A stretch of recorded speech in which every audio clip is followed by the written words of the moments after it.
మీకు తెలుసా మనం చిన్నప్పటి నుండి విన్న అతిపెద్ద అబద్ధం ఏంటో? బాగా చదువుకుంటే బాగా డబ్బులొస్తాయి. ఇది పచ్చి అబద్ధం. మీరు ఈ రోజులలో చూస్తుంటే క్లాస్‌లో బాగా మార్కులు తెచ్చుకున్నవాడు జాబ్ చేస్తున్నాడు. కానీ మార్కులు రాకుండా ఫెయిల్ అయినవాడు మాత్రం జీతాలిస్తున్నాడు. నేను 9థ్ క్లాస్‌లో ఉన్నప్పుడు నాకు A+B² ఫార్ములా తెలుసు.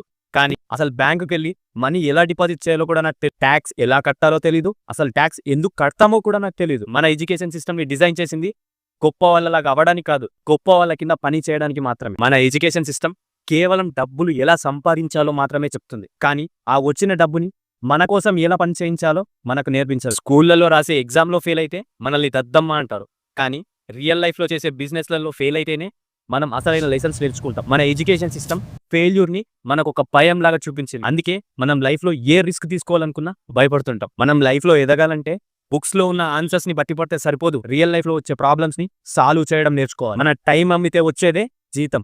కానీ అదే టైంతో ఒక సిస్టాన్ని క్రియేట్ చేస్తే మొత్తం ప్రపంచాన్ని ఏలో తగ్గి మీరేమనుకుంటున్నారు? కామెంట్ చేయండి. నచ్చితే ఫాలో అవ్వండి. మళ్ళీ రేపటి వీడియోలో కలుద్దాం. Thank you.